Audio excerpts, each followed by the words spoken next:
दिनांक 22 सितंबर को ग्राम खारी जिरिया थाना कुरकुरी के अंतर्गत ये जानकारी मिली थी कि एक महिला की लाश जो है वो पड़ी हुई है वहाँ पे। पुलिस थाना कुरकुरी से थाना प्रभारी अपनी टीम के साथ वहाँ पे पहुँचे और पहुँचने पर उन्होंने देखा कि एक महिला जो है वो औंधे पड़ी हुई है और खून से लथपथ है और पास में एक मोबाइल भी है, एक टंगिया है और एक गौंचा भी पड़ा हुआ है।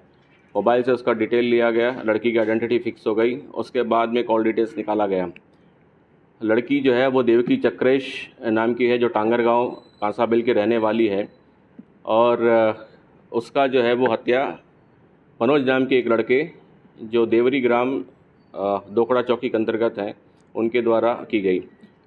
आइडेंटिटी ऐसे फिक्स हुआ कि जब फ़ोन कॉल का डिटेल निकाला गया तो उसमें लास्ट कम्युनिकेशन जो है वो घटना कारित होने के थोड़े समय पहले तक देवकी का मनोज के साथ में कम्युनिकेशन होता रहा।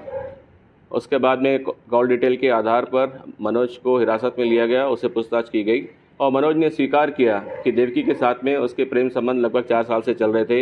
ये दोनों पहले रायपुर में रहते थे और रायपुर में रहकर मनोज जो है वो बागवानी का काम करता था, अपना जीविकार्जन करता था।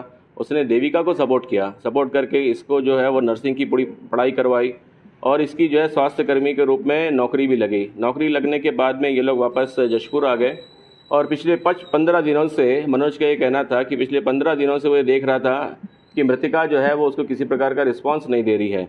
तो फिर उसने उसके सिस्टम से बाकी चैट वगैरह उसने देखे तो उसको पता चला कि मृतिका देविकी का संबंध किसी और भी व्यक्ति से प्रेम संबंध चल रहा था। दोनों के बीच में चैटिंग का जो कम्युनिकेशन था वो इस किस्म का था कि ये एक प्रेम प्रसंग के रूप में चीज़ें बाहर आ रही थी। इससे मनोज जो आरोपी है उसको बहुत ही धक्का लगा। उसने यह बोला कि मैं बहुत डिप्रेशन में चला गया, ये देखे कि जिसको मैंने सपोर्ट किया और जिसको मैंने अपने पैरों पे खड़ा किया वही मेरे को डिच कर रही है। फिर उसने योजना बनाई कि इसकी हत्या की जाए। फिर वो साथ में अपने टंगिया भी लेके आया था और फिर उसने जो मृतिका है देवकी उसको फ़ोन करके बोला कि दशहरा का उत्सव आ रहा है, अब मैं तुम्हारे लिए एक साड़ी लेना चाहता हूँ, दोनों कुरकुरी चलते हैं। अपने अपने स्थान से मृतिका देवकी अपनी स्कूटी में निकली और ये जो आरोपी है मनोज वो अपने मोटरसाइकिल में निकला। दोनों एक खारी जिरिया के पास में मिले। मनोज ने उसको पूरी चैटिंग दिखाई। वो बोला कि आपके इसके क्या संबंध है।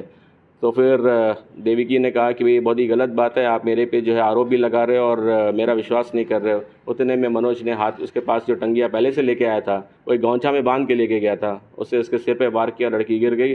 उसके बाद उसने 4-5 वार और किए और फिर वो टंगिया और वो गौंचा वहीं पे छोड़ के वो आगे भाग गया वहाँ से। सर, ब्लाइंड मर्डर हुआ है और इस खुलासा में पुलिस ने बहुत महत्वपूर्ण भूमिका निभाई है, तो सर इसमें कोई रिवार्ड